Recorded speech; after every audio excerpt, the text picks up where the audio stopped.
चलिए स्टूडेंट्स, अब हम ये समझते हैं कि किसी भी प्रकाश स्रोत की जो शक्ति है या फिर उसकी जो तीव्रता है उसको किस तरह से परिभाषित किया जाता है और उस पर आधारित किस तरह के आंकिक प्रश्न हमसे पूछे जाते हैं।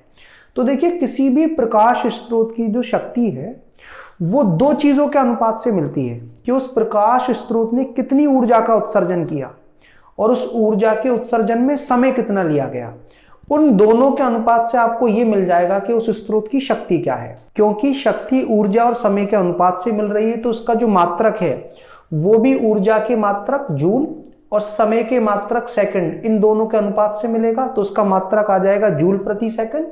वरना जेम्स वाट के सम्मान में इसका जो एसआई मात्रक है वो रखा गया है वॉट, जिसे हम कैपिटल W से निरूपित करते हैं। तो ऊर्जा और समय का जो अनुपात है उसे हम शक्ति कह रहे हैं। वरना एक परिभाषा ये भी हो सकती है कि अगर मैं इस समय अंतराल को 1 सेकंड ले लूं तो P किसके बराबर हो जाएगा, U के। तो हम ये भी कह सकते हैं कि 1 सेकंड के अंदर कोई भी प्रकाश स्रोत जो ऊर्जा उत्सर्जित करता है उसे हम उस प्रकाश स्रोत की शक्ति कहते हैं। इसको आप कुछ इस तरह से समझें कि हमारे घरों में मान लो एक बल्ब लगा हुआ है जिसकी की शक्ति है 5 वॉट। तो वो हमें बता क्या रहा है कि एकांक समय के अंदर या 1 सेकंड के अंदर वो जो बल्ब है वो 5 जूल की ऊर्जा उत्सर्जित करेगा।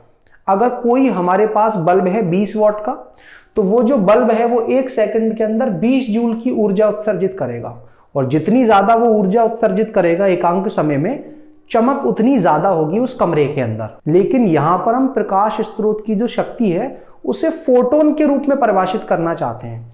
तो मान लेते हैं कि ये जो ऊर्जा प्रकाश स्रोत उत्सर्जित कर रहा है वो फोटोन के रूप में कर रहा है। एक फोटोन की ऊर्जा हम मान लेते हैं EP और n उन फोटोनों की संख्या है जो इस प्रकाश स्रोत से बाहर निकले हैं। और अगर आप ये पता करना चाहते हो कि एकांक समय के अंदर कितने फोटोन एक प्रकाश स्रोत उत्सर्जित कर रहा है तो उसे हम n/t से निरूपित करेंगे और वो किसके बराबर होगा, P/E के। यहां पर P क्या है, प्रकाश स्रोत की शक्ति जो हमें वॉट में रखनी है। E क्या है, फोटोन की ऊर्जा जो हमें जूल में रखनी है। और एक फोटोन की ऊर्जा निकालने के लिए हमें प्रयोग करना है प्लैंक का क्वांटम सिद्धांत। क्योंकि ऊर्जा जूल में निकालनी है तो अगर आवृत्ति दी जाए तो ऊर्जा कैसे निकलेगी एक फोटोन की, प्लैंक नियतांक 6.6 गुणा 10 की घात -34 का आवृत्ति से कर दे गुणा, बस आवृत्ति हर्ट्ज में होनी चाहिए। और अगर मान लो हमें फोटोन की तरंग दैर्घ्य दे रखी है तो हमें H और C का जो गुणनफल है 19.8 गुणा 10 की घात -26, ये प्लैंक नियतांक और प्रकाश के वेग का गुणनफल है।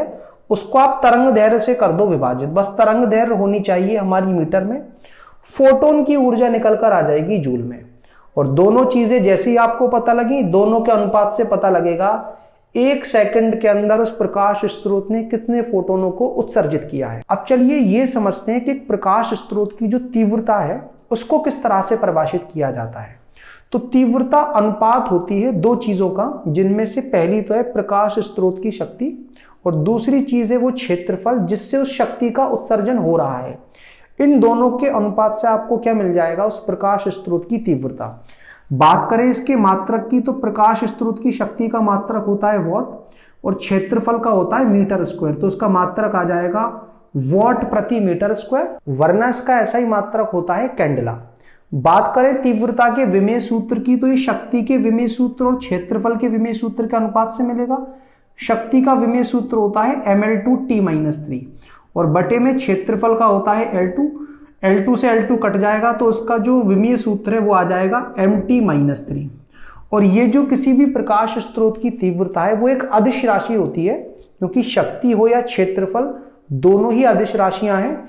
तो प्रकाश स्रोत की जो तीव्रता है वो भी एक अदिश राशि होगी। अब ये जो प्रकाश स्रोत की तीव्रता है इसको आप कुछ इस तरह से समझें कि आपके घर में एक तो बल्ब लगा हुआ है, LED बल्ब मान लीजिए 9 वॉट का, और एक LED रॉड लगी हुई है मान लीजिए वो भी 9 वॉट की है।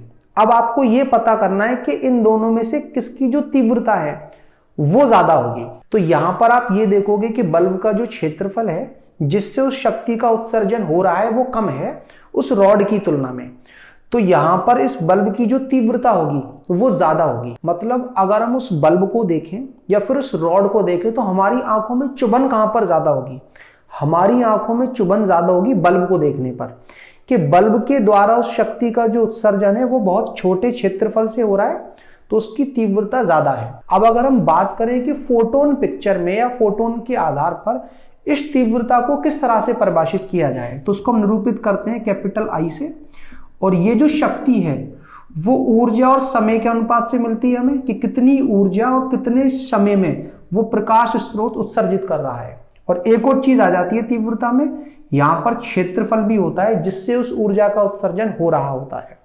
और प्लैंक के क्वांटम सिद्धांत की सहायता से हम ये बात समझ चुके हैं कि ये जो ऊर्जा है वो निकलती है फोटोनों के रूप में। और मान लेते हैं कि इस टी समय के अंदर जो फोटोन निकल रहे हैं वो है स्मॉल एन, तो small N into EP, EP है एक फोटोन की ऊर्जा, इससे आपको कुल ऊर्जा मिल जाएगी बटे में समय गुणा क्षेत्रफल, ये आपको देगा इस प्रकाश स्रोत की तीव्रता। और अगर हम ये पता करना चाहते हैं कि एकांक समय में और एकांक क्षेत्रफल से कितने फोटोनों का उत्सर्जन हो रहा है, तो हमें उस प्रकाश स्रोत की जो तीव्रता है उसको एक फोटोन की ऊर्जा से कर देना है विभाजित, हमें मिल जाएगी एकांक समय में एकांक क्षेत्रफल से उत्सर्जित होने वाली फोटोनों की संख्या। तो जब आप किसी भी प्रकाश स्रोत की शक्ति को एक फोटोन की ऊर्जा से विभाजित करते हो तो आपको मिलती है एकांक समय में उत्सर्जित होने वाली फोटोनों की संख्या। और अगर आप तीव्रता को एक फोटोन की ऊर्जा से विभाजित करते हो तो आपको मिलती है एकांक समय में एकांक क्षेत्रफल से उत्सर्जित होने वाले फोटोनों की संख्या।